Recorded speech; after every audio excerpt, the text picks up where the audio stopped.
प्रेषिता सख्या पालगुना प्रमदोत्तमम। उस श्रेष्ठ सुंदरी की जंघा, दांत, मुख बड़े सुंदर थे। अपने प्रिय मित्र कृष्ण के भेजने पर अर्जुन ने उसके पास जाकर पूछा, का त्वं कस्यासि शुश्रोणि कुतोऽसि किं चिकीर्षसि मन्ये त्वां पतिमिच्छन्तीं सर्वं कथय शोभने। सुंदरी, तुम कौन हो, किसकी पुत्री हो, कहाँ से आई हो, क्या करना चाहती हो? मैं ऐसा समझता हूँ कि तुम अपने योग्य कोई पति ढूंढ रही हो, ऐसा लगता है। हे कल्याणी, तुम अपनी बात बतलाओ। तो कालिंदुवाचो अहम देवशेष विदुर्दुहिता पतिमिच्छति विष्णुं वरेण्यं वरदं तपः परममास्थिता नान्यं पतिं वृणोमि रैतमृते श्रीनिकेतनं तुष्यतां मे स भगवान मुकुंदो नाथ संश्रयाः। कालिंदी ने कहा कि मैं भगवान सूर्यदेव की पुत्री हूँ और सर्वश्रेष्ठ वरदानी भगवान विष्णु को पति के रूप में प्राप्त करना चाहती हूँ, इसलिए ये कठोर तपस्या कर रही हूँ। वीर अर्जुन, मैं लक्ष्मी के परम आश्रय भगवान को छोड़कर और किसी को अपना पति नहीं बना सकती। अनाथों के एकमात्र सहारे प्रेम वितरण करने वाले भगवान कृष्ण मुझ पर प्रसन्न हो। मेरा नाम है कालिंदी। जमुना जल में मेरे पिता सूर्य ने मेरे लिए एक भवन भी बनवा दिया है, उसी में मैं रहती हूँ, जमुना जी के भीतर। जब तक भगवान का दर्शन न होगा मैं यहीं रहूँगी। कालिंदी ते समाख्याता बसामी जमुना जले निर्मिते भवने पित्रा जावदच्युत दर्शनम तथा पदद्गुणा केशो वासुदेवाय सोपितां रथमारोपित विद्वां धर्मराजं उपागमतो। अर्जुन ने जाकर कृष्ण से सारी बातें कहीं तो पहले से ही ये सब कुछ जानते थे। उन्होंने कालिंदी को अपने रथ पर बैठा लिया और धर्मराज युधिष्ठिर के पास ले आए। जदैव कृष्णा संतिष्ठा पार्थानां परमाद्भुतं कार्यामास नगरं विचित्रं विश्वकर्मणा। इसके बाद पांडवों की प्रार्थना से भगवान कृष्ण ने पांडवों के रहने के लिए एक अत्यंत अद्भुत और विचित्र नगर विश्वकर्मा के द्वारा बनवा दिया। भगवान तत्र निवसन स्वानां प्रिय चिकीर्षया अग्निरेखांडवं दातुम् अर्जुनस्यास्य सारथिः। भगवान इस बार पांडवों को आनंद देने और उनका हित करने के लिए वहाँ बहुत दिनों तक रहे। इसी बीच अग्निदेव को खांडव वन दिलाने के लिए अर्जुन के सारथी भी बन गए। सोऽग्नि तुष्टो धनुरदात् ध्यात् श्वेतान् रथं नपो अर्जुनायाक्षजौ तूर्णौ वर्म चाभेद्यमस्त्रिभिः। खांडव वन का भोजन मिल जाने से अग्निदेव बहुत प्रसन्न हुए। उन्होंने अर्जुन को गांडीव धनुष और 4 सफ़ेद घोड़े दिया। अग्निदेव ने ये गांडीव धनुष अग्नि का दिया हुआ है। अग्नि को बहुत भूख लगी थी और उसमें सब पशु रहते थे, तो उन्होंने भगवान की सहायता से आग लगा दिया। तो अग्निदेव को भूख लगी थी, वो सब जंगल एक तरफ से जलने लग गया, खाने लग गए। सब पशु पक्षी भी मरने लग गए। जो बाहर भागते थे उनको भी उसी में बाण से गिरा देते थे। तो अग्निदेव प्रसन्न हो करके गांडीव धनुष अर्जुन को दिया और 4 श्वेत घोड़े और 1 रथ और 2 अटूट बाणों वाले तरकस, जो कभी उसमें बाण घटे ही नहीं, तरकस, और एक ऐसा कवच दिया जिसे कोई शस्त्रधारी भेद न सके, ऐसा कवच पहनने को दिया। सोऽग्नि तुष्टो धनुरदाध्यात् श्वेतान् रथं नपो अर्जुनायाक्षजौ तूर्णौ वर्म चाभेद्यमस्त्रिभिः मयश्च मोचितो वन्ये सभां सख्य उपाहरतो यस्मिन् दुर्योधनस्यासि जलस्थलरसिभ्रमः। खांडव दाह के समय अर्जुन ने मैदानों को जलने से बचा लिया, नहीं वो भी जल जाता उसी में। इसलिए उसने अर्जुन से मित्रता करके उनके लिए एक परम अद्भुत सभा बना दिया। बहुत बड़ी सभा थी। उसी सभा में दुर्योधन को जल में स्थल और स्थल में जल का भ्रम हो गया था। सा तेन समनुज्ञाता सुहृद्भिश्चानुमोदिताः आददौ द्वारकां भूजा सात्यकी प्रमुखैर्वृताः। कुछ दिनों के बाद भगवान कृष्ण अर्जुन की अनुमति और संबंधियों का अनुमोदन प्राप्त करके सात्यकी आदि के द्वारा द्वारिका में लौट आए। अथोपये में कालिंदीम सुपुण्य त्वर्छ ऊर्जिते वितन्नन परमानंदम स्वानाम परम मंगलम। वहाँ आकर उन्होंने विवाह के योग्य ऋतु और ज्योतिष शास्त्र के अनुसार प्रशंसित पवित्र लग्न में वो कालिंदी जो जमुना जी से लाए थे उसके साथ पानी ग्रहण किया, विवाह किया और उनके स्वजन संबंधियों को परम मंगल परमानंद की प्राप्ति हुई। बिंदानुबिंदावावंत्यो दुर्धोधन बसानुगो स्वयंवरे स्वभगिनीं कृष्णे सक्तां निषेधतां राजाधे देव्यास्तनयां मित्रबिंदां पिति स्वसुः प्रसज्य हतवान कृष्णो राजन राज्ञां प्रपश्यताम्। उज्जैन देश के राजा थे बिंद और अनुबिंद। वो दुर्योधन के वशीवर्ती और उन्हीं के अनुयायी थे। उनकी बहन मित्रबिंदा ने स्वयंवर में भगवान कृष्ण को ही अपना पति बनाना चाहा। बिंद और अनबिंद ने अपनी बहन को रोक दिया। परीक्षित मित्रबिंदा कृष्ण की बुआ राजाधिदेवी की कन्या थी। भगवान कृष्ण राजाओं की भरी सभा ने उसे बलपूर्वक हर ले गए और सब लोग अपना मुंह देखते ही रहे, लिए बैठे रहे। परीक्षित वहाँ जाकर घर में फिर उसके साथ पानी ग्रहण किया। नताम से कुन्नपा बोढ़ुम अजित्वा सप्तगो वृषान तेष संगान सुदुर्धर्षान वीरगंधा सहा खलान।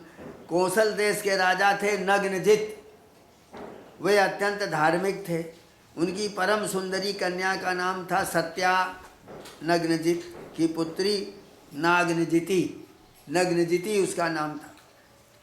राजा की प्रतिज्ञा के अनुसार 7 दुर्दांत बैलों पर विजय प्राप्त न कर सकने के कारण कोई राजा उस कन्या से विवाह नहीं कर सका, क्योंकि उसके सींग बड़े तीखे थे और वे बैल किसी वीर पुरुष की गंध भी नहीं सह सकते। जब जदुवंश शिरोमणि भगवान कृष्ण ने समाचार सुना, जो पुरुष उन बैलों को जीत लेगा और उसे ही सत्या प्राप्त होगी, तो बहुत सी सेना लेकर कौशलपुरी पहुँचे। अयोध्या जी कौशल नरेश महाराज नग्नजित ने बड़ी प्रसन्नता से उनकी अगवानी किया। पूजा सामग्री से अभिवंदन और पूजन किया कृष्ण का। स कौशलाधिपति प्रीता प्रत्युत्थानासनादि भी अर्हणेनापि गुरुणा पूजन प्रतिनंदिता वरम विलोक्याभिमतं समागतं नरेन्द्र कन्या चकमे रमापतिम भूजा दजम में पतिराशिषो मलाह करो तो सत्या जद में धतो व्रतैः। राजा नग्नजित की कन्या सत्या ने देखा कि मेरे चिर अभिलषित रमा रमण कृष्ण यहाँ पधारे हैं। तब उसने मन ही मन यह अभिलाषा की, मैंने व्रत नियम आदि का पालन करके इन्हीं का चिंतन किया है और यही मेरे पति हूँ, मेरी विशुद्ध लालसा को पूर्ण करें। नग्नजिति सत्या मन ही मन सोचने लगी, भगवती लक्ष्मी ब्रह्मा शंकर बड़े बड़े लोकपाल जिनके पद पंकज का पराग अपने सिर पर धारण करते हैं, जिन प्रभु ने अपनी बनाई हुई मर्यादा का पालन करने के लिए समय समय पर अनेकों लीलावतार ग्रहण किए हैं, वे प्रभु मेरे किस धर्म व्रत अथवा नियम से प्रसन्न होंगे? वे तो केवल अपनी कृपा से ही प्रसन्न हो सकते हैं। यत पाद पंकज रजा शिरसा बिभरती श्रीरब्जजा सगिरिसा सहलोकपालैः लीला तनु सुकृत सेतु परिप्सदेशा काले ददत्स भगवान मम के न तुष्येतो। तो वो भगवान हमारे ऊपर प्रसन्न हो। परीक्षित राजा नग्नजित ने कृष्ण की विधिपूर्वक पूजा करके प्रार्थना किया। अर्चितम पुनरित्या है नारायण जगतपते आत्मानंदेन पूर्णस्य कर्माणि किमल्पकाः। हे जगत के एकमात्र नारायण, आप अपने स्वरूप भूत आनंद से ही परिपूर्ण हैं। मैं तो एक तुच्छ मनुष्य हूँ, मैं आपकी क्या सेवा करूँ? सुखोवाचे तमः भगवान दृष्टा कृतासन परिगृहा मेघ गंभीरया बाचा सस्मितम कुरुनंदनो। परीक्षित राजा नग्नजित का दिया हुआ आसन पूजा आदि स्वीकार करके कृष्ण बहुत संतुष्ट हुए। उन्होंने मुस्कुराते हुए मेघ के समान गंभीर वाणी से कहा, भगवान उवाचो नरेंद्र यांचा कविभिर्विगर्हिता राजन्य बंधुर्निज धर्म वर्तिना तथापि याचे तब सौहृच्छया कन्याम त्वदीयां नहीं शुक्लदा भयम। राजन, जो क्षत्रिय अपने धर्म में स्थित है उसका कुछ भी मांगना उचित नहीं है। क्षत्रिय को कोई चीज मांगनी नहीं चाहिए। धर्मज्ञ विद्वानों ने उसके इस कर्म की निंदा की है। फिर भी मैं आपसे सौहार्द का, प्रेम का संबंध स्थापित करने के लिए आपकी कन्या चाहता हूँ। हमारे यहाँ इसके बदले में कुछ शुल्क देने की प्रथा नहीं है, हमें तो कन्या आप दीजिए। राजोवाचे कौन्यस्ते प्रतिको नाथ कन्या बरेहेप्सिता गुणैकधाम नोजस्यांगे श्रीर्वसत्यनपायिनी किन्तु अस्माभिः कृता पूर्वं समया शान्ततर्षभो पुंसां वीर्ज परीक्षार्थं कन्या वर परीक्षया। प्रभु, आप समस्त गुणों के धाम है, एकमात्र आश्रय हैं। आपके वक्षस्थल पर भगवती लक्ष्मी निरंतर निवास करती हैं। आपसे बढ़कर कन्या के लिए अभीष्ट वर कौन हो सकता है। परंतु यदुवंश शिरोमणे, हमने पहले ही इस विषय में एक प्रण कर लिया है। कन्या के लिए कौन सा वर उपयुक्त है, उसका बल पौरुष कैसा है, इस बात को जानने के लिए ऐसा किया है। सप्तैते गोब्रसा वीरे दुर्दांता दुर्वगृहा एतैर्भग्नाः सुबहवो भिन्न गात्रा निपात्मजाः। वीर कृष्ण, हमारे 7 ये बैल हैं। 7 बैल थे, बड़े भयानक, बड़े बड़े सिंह, किसी के बस में ना आने वाले, बिना सधाए हुए हैं। इन्होंने बहुत से राजकुमार आए, उनके अंगों को भी छिन्न भिन्न कर डाला और उनका उत्साह तोड़ दिया। तो कृष्ण, यदि इन्हें आप ही नाथ लें और इनमें एक ही सूत से एक ही बार में 7 के नाकों में नथ डाल दी जाए, ये है, अलग अलग नहीं, एक साथ सबों को। तो श्री कृष्ण, इन्हें आप ही नाथ लें, अपने बस में कर लें। हे लक्ष्मी पते, आप ही हमारी कन्या के लिए अभीष्ट वर ले लें। नजमे निगृहीता स्युर्त्वजैव जदुनंदनो वरो भवान अभिमतो दुहितुर्मे श्रियापते एवं समय मा करणे बद्ध्वा परिकरम प्रभु आत्मानं सप्रधा कृत्वा निग्रह लीलयैव तान्। कृष्ण ने राजा नग्नजित का ऐसा प्रण सुनकर कमर में बांध लिया, फेंट गमछा कस लिया और 7 रूप बना करके खेल में ही उन बैलों को एक ही रस्सी से नाथ दिया। इससे बैलों का घमंड चूर हो गया और उनका बल पौरुष भी जाता रहा। अब कृष्ण उन्हें रस्सी से बांध कर खींचने लग गए, जैसे खेलते समय छोटा बालक काठ के बैलों को खींचता है। ततः प्रीता सुताम राजा ददौ कृष्णाय विस्मिताः ताम प्रत्यगृह्णात् भगवान विधिवत् सदृशीं प्रभु। राजा नग्नजित को बड़ा विस्मय हुआ। उन्होंने प्रसन्न होकर कृष्ण को अपनी कन्या दान कर दिया। सर्वशक्तिमान कृष्ण ने भी अनुरूप पत्नी सत्या का विधिवत वैदिक विधि से पाणी ग्रहण कर लिया। राजपत्न से दुहितु कृष्णं लब्ध्वा प्रियं पतिं लेभिरे परमानंदम ज्ञात से परमोत्सवाः शंखभे जानकाने दुर्गीत वाद्य दुदासिसा नरा नारजा प्रमुदिताः सुवासास्रगलंकृताः। रानियों ने देखा हमारी कन्या को उनके प्यारे भगवान कृष्ण पति के रूप में मिल गए। उन्हें बड़ा आनंद हुआ, चारों ओर बड़ा उत्सव हुआ, शंख ढोल नगाड़े बजने लग गए, सब ओर गाना बजाना होने लग गया। ब्राह्मण आशीर्वाद देने लग गए। सुंदर वस्त्र पुष्पों के हार गहनों से सज धज करके नगर के नर नारी आनंद मंगाने लग गए। राजा नग्नजित ने 10,000 गौवें, 3,000 नवजूती दासियां ये दिया दहेज में।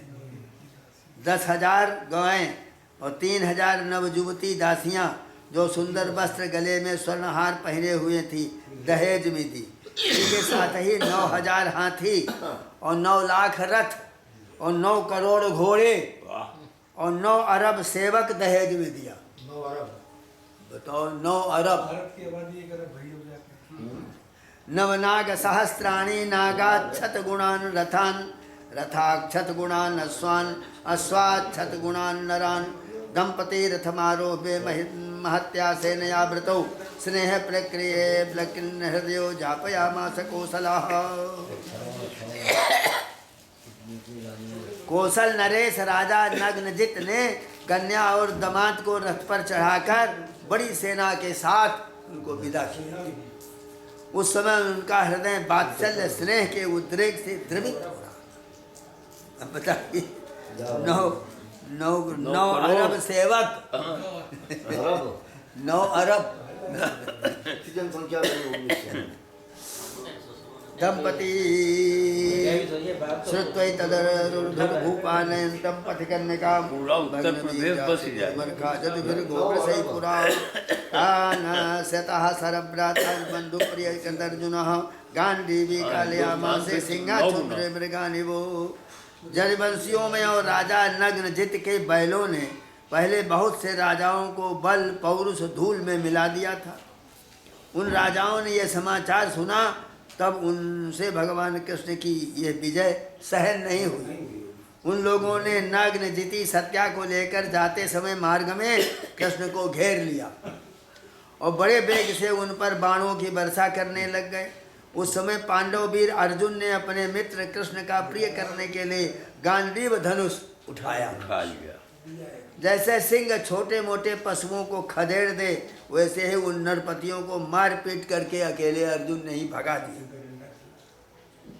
परे बरहं उपाग्रह जय द्वारका में सत्या रे में जदूनाम ऋषभो भगवान देवकी सुता।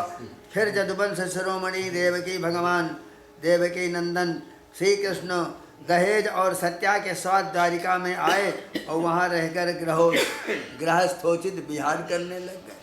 उनका भी भवन अलग बन गया। सुत कीर्ते सुताम भद्रांग उपजे में पितृस्वसु कैकेयीं भ्रातृभिर्दत्तां कृष्णा संतर्दनादिभिः।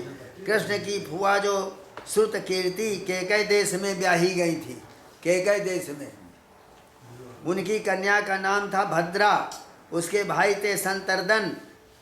उसे स्वयं ही भगवान कृष्ण को दे दिया। उन्होंने उसका भी पाणी ग्रहण वहाँ कर लिया। पाणी ग्रहण हो रहा।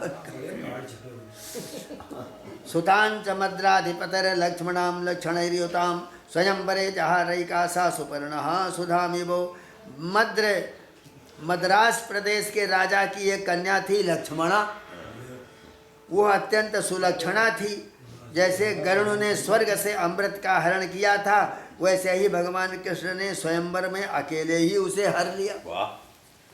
अन्यां चैवं विधा भारजा कृष्णस्यासन सहस्रसाः भौमं हत्वा तन्निरोधादाहृताश्चारु दर्शनाः।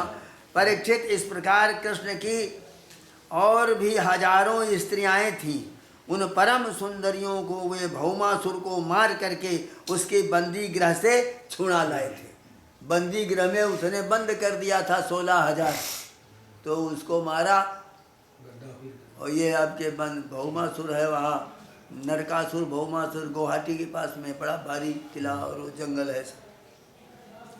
श्रीमद्भागवते महापुराणे पारमहंस्यां संहितायां दशमस्कंधे उत्तरार्धे अष्टमहिषि, 8 महिषियों का वर्णन इस अध्याय में आया है। 8 विवाह किया। 850तमोऽध्यायः। राजो वाचो यथा हतो भगवता भौमोदेन च ता स्त्रिया निरुद्धा एतदा चक्षो विक्रमं सार्गधन्नना। परीक्षित ने कहा, भगवान कृष्ण ने भौमासुर को, जिसने उन स्त्रियों को बंदी गृह में डाल रखा था, क्यों और कैसे मारा? आप कृपा करके सारंग धनुषधारी कृष्ण का विचित्र चरित्र सुनाइए। सुखदेव सुकोवाच इंद्रेण हत छत्रेण शतकुंडल बंधुना हतामराद्रिस्थानेन ज्ञापितो भौमचेष्टितं सभार्जो गणनारूढ़ा प्राग ज्योतिषपुरम जजौ। परीक्षित, भौमासुर ने वरुण का छत्र और माता अदिति के कुंडल और मेरु पर्वत पर स्थित देवताओं का मणि पर्वत नामक स्थान छीन लिया था। इतना बलवान था। इस पर सबके राजा इंद्र द्वारिका में आए और उसकी एक एक करतूत उन्होंने कृष्ण को सुनाई। अब भगवान कृष्ण अपनी प्रिय पत्नी सत्यभामा के साथ गरुड़ पर सवार हुए और भौमासुर की राजधानी प्राग ज्योतिषपुर स्टेशन है गुवाहाटी का, वही प्राग ज्योतिषपुर, वहाँ पर गए। प्राग ज्योतिषपुर में गिरि दुर्गै शस्त्र दुर्गै जलान्यग्निल दुर्गमम मुरपाशायुतैर्घोरै दृढ़ै सर्वतयावृतम। वो नगर बड़ा विलक्षण था।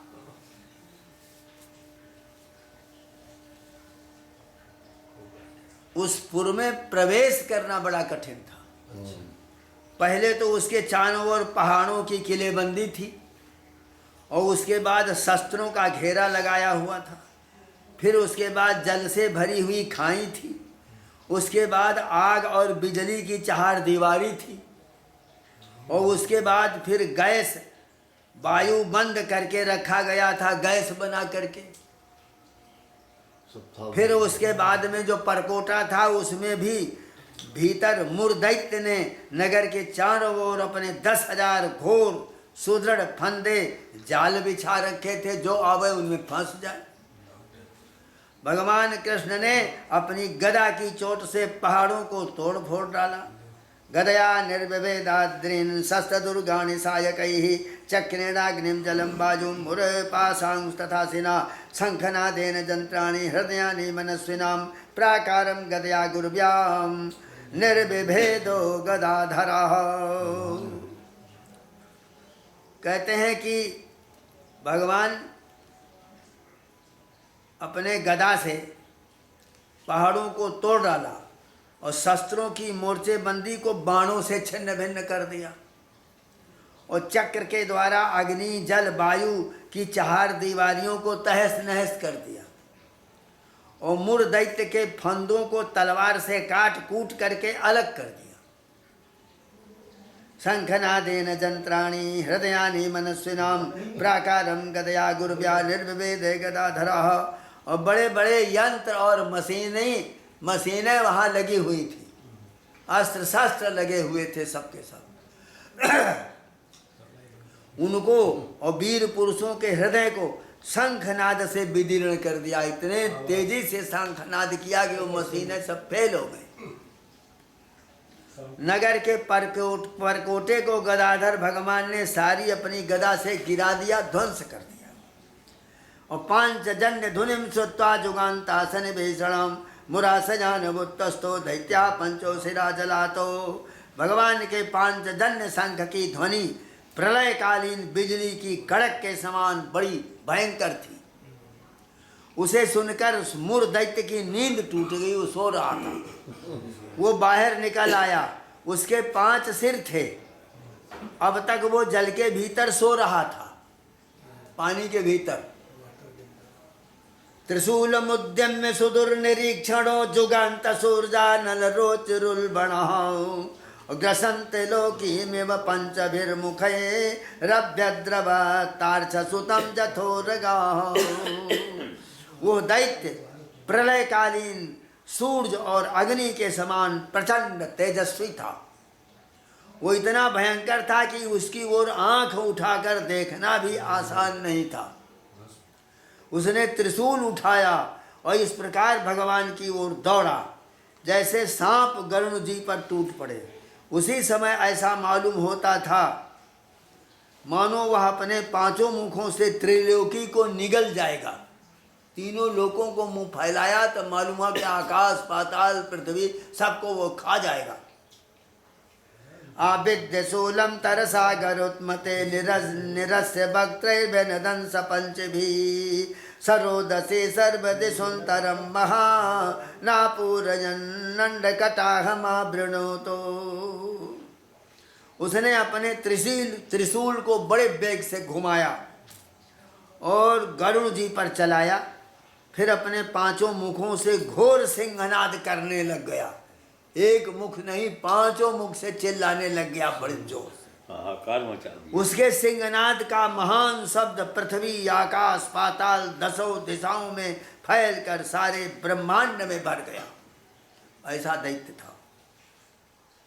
तदा पतत वै त्रिशिखं गरुत्मते हरिशराभ्याम अभिनत्रिधौजसा मुखे सुतम चापि सरैरता दजत् तस्मै गदाम सोपि रुखाभ्यमुंचतो। भगवान कृष्ण ने देखा कि मुर दैत्य का त्रिशूल